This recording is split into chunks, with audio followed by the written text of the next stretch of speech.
It wasn't the worst movie in the world. Hey guys, how's it going? It's Zach, and in this video I'm going to give you my review of Teenage Mutant Ninja Turtles. I use the term review very loosely because I am in no way good at reviewing movies and TV shows at all. I'm just going to give you my impressions and opinions and stuff that I liked about the film. I was really hesitant going into it, but after I watched it, I had a lot to say about it, and I'm finally getting around to that. Basic plotline for Teenage Mutant Ninja Turtles. A beloved nostalgia series gets a new movie that is mostly on point with a TMNT cartoon.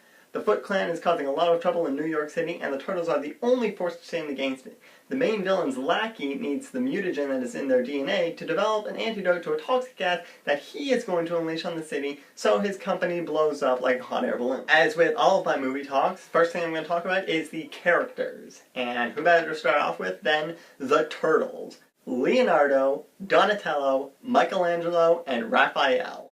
Named after 4 Renaissance artists in the mid-18th century.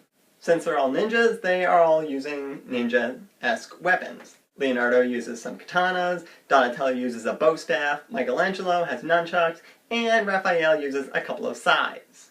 The look of the Turtles has been talked about online since even the movie came out.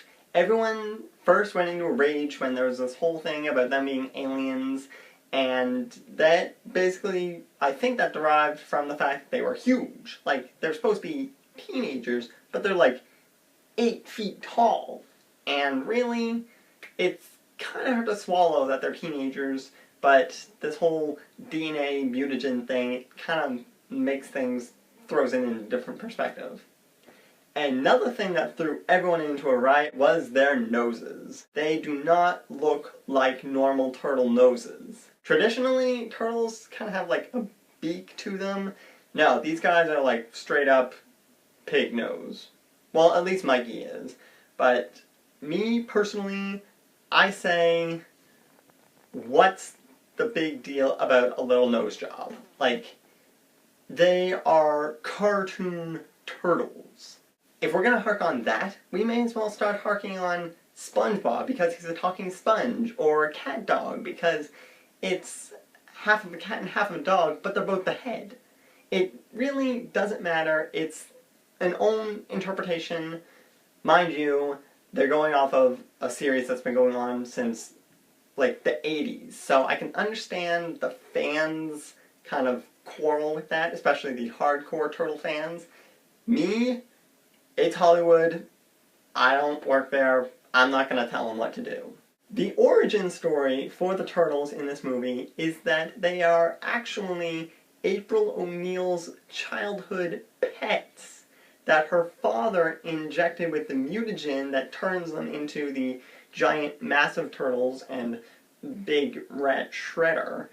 Then when they meet up later on in the movie, they're like, there's really no, oh hi, I mean there is the whole introduction, hi, I'm Leonardo, I'm Donatello, but then she kind of has this light bulb like, Leonardo, Donatello, where do I know those names from? So she runs home, is digging through her books, finds this Renaissance project thing that she wrote, I don't know how many years ago, and that is when she realizes, they're my turtles! That's my rat! So when she goes down to the sewers and talks to them, Splinter says, I didn't have a voice to thank you then, but I thank you now, because she actually saved the turtles from the burning fire that Eric Sachs lit in her father's lab and killed him.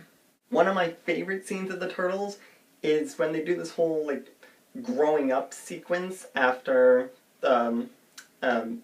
the origin stories reveal a little bit, and the Turtles go into the sewer once they have the mutagen in them, and they start to mutate and get larger.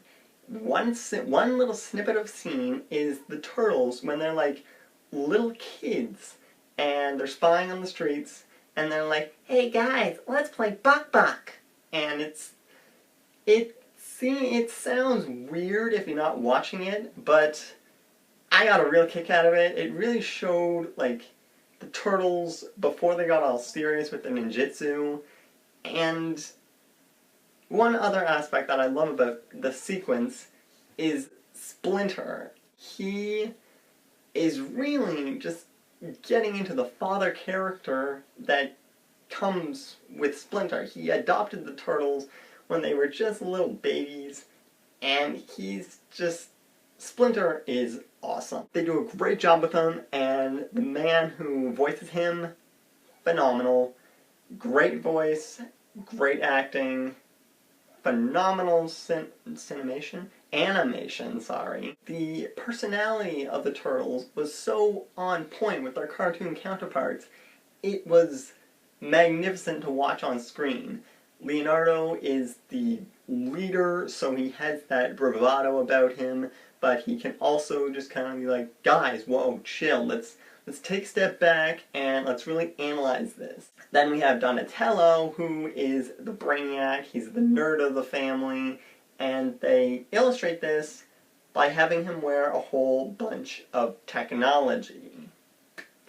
This threw me off just a little bit because he's a ninja, but he's wearing a whole bunch of tech, like on his shell, and he has these glasses on that kind of make him look a little bit like Jar Jar Binks from Star Wars. And I wasn't sure how that was going to come off, but he pulled it off fine, and I didn't hear much complaining about it afterwards. So, again, I don't work with Hollywood. They can do what they want. Michelangelo, funny as always. He is the comic relief of the Turtles. He's got that whole laid-back skater boy attitude. In one scene, actually the first scene where they meet April, he's like, "Ooh, we're gonna find you," and then stops and is like, "Okay, I'm sorry, that was really creepy. I didn't mean to do that." Then completely falls in love with April a little later on. It's really funny. And Raph is just the butch of the family. He's like big muscles. Let's do this! And it's really hilarious because when his three brothers get captured, he's the one who has to save them. And I wasn't expecting that. I was thinking if any of the turtles got captured, Leonardo would be the one to save them. But no, it's Raph.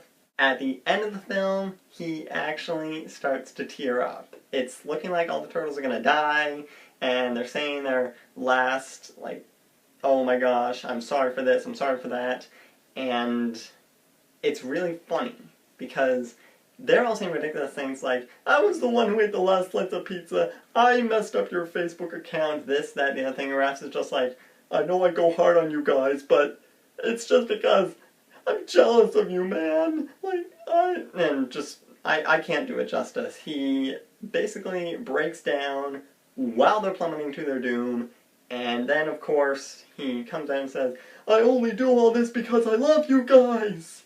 And then they end up not dying, and one of his brothers is like, "Raph, are you crying?" He's like, "No, there's just something in the air." And so, personality of the Turtles is straight on point. I really liked the coverage of the Turtles in this movie. Starting off for the human characters, we have April O'Neil, played by Megan Fox. April is a reporter on Channel 6 and also friend of the Turtles. Almost everything I saw online for Megan playing April was kind of hard to read because, as you guys can tell, I'm a big Megan Fox fan. I understand that she didn't do so well in the Transformers movies, but I think that's because Michael didn't give her enough to do. In the first movie, she was pretty badass. I mean, she actually helped quite a bit. She stopped Sam from dying, she hooked Bumblebee up to the tow truck,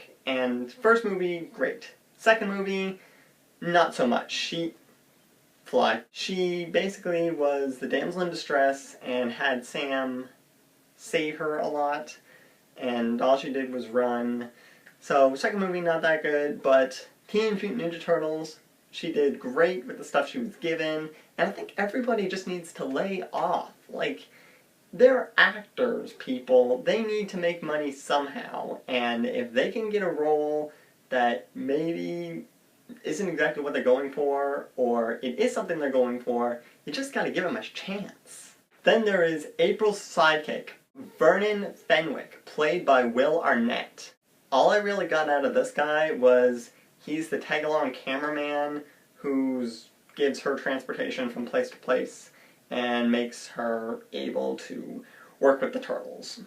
I really didn't see anything special in Vern's character from the movie. I'm pretty sure in the cartoon he had a bit more to do, but I'm not relating the movie to the cartoon. That's for other people to take care of. I don't cover that department. Whoopi Goldberg was also in this movie as Bernadette Thompson, the editor at Channel 6. I don't really have much to say about her in this film, other than I thought that she was a great addition to the cast.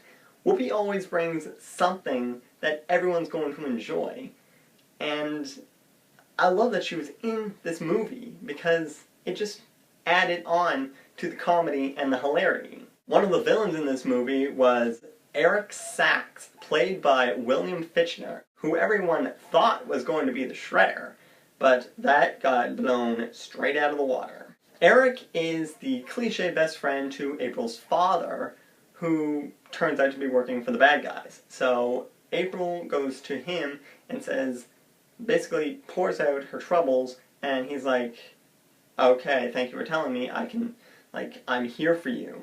Then pulls a whole 180 and is like, okay, this is what she told me, and now we're gonna completely use it against her and ruin her life. And the life of the turtles. He's the one who goes and wants the mutagen to make the antidote for the toxic gas that he's going to spread around the city so that he can sell the antidote for the gas that he released and basically make $1 million. Finally, we have the Shredder, played by... I never found out, actually. I forget what the credits said, and I can't find it anywhere online, so it's a mystery. What's not a mystery, however, is that his character was so thrown out of whack. From the cartoon, we see Shredder as a man with armor, and it works great. There's not too much armor, he still has his humanness about him. It's great, it's perfect. In this movie, he basically looks like a mech samurai ninja warrior with way too many blades. The first bit I saw of him, he kind of shot out his arms and a few blades popped out. I was like, okay, this guy's alright. Happened again, a few more blades. I'm like, okay, alright, we got it. You have a lot of blades. And then third one, he's just out of his shoulders. I'm just like, too much. Way too many, man. That is OP, and I am not okay with it. And really, he doesn't appear very much just to fight the turtles, and I thought that was kind of disappointing. Have a bit more into the story. You are the main villain, and you're gonna take a backseat to Eric Sachs.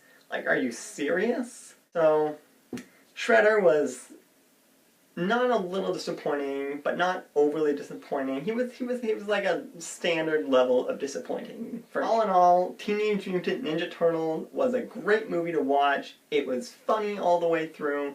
There were some serious moments. There were some really good moments when it was just good teamwork and humility. I really enjoyed it. I thought everyone did a spectacular job with what they were given, and I hear there's a sequel. I mean, I don't doubt there's a sequel because Teenage Mutant Ninja Turtles, it's a huge thing still in our society, so you know they're gonna make a second one. Now I'm gonna turn it over to you guys. If you saw Teenage Mutant Ninja Turtles, what were your thoughts? What did you think about Shredder? What did you think about the origin story for the Turtles? What did you think about the whole movie overall?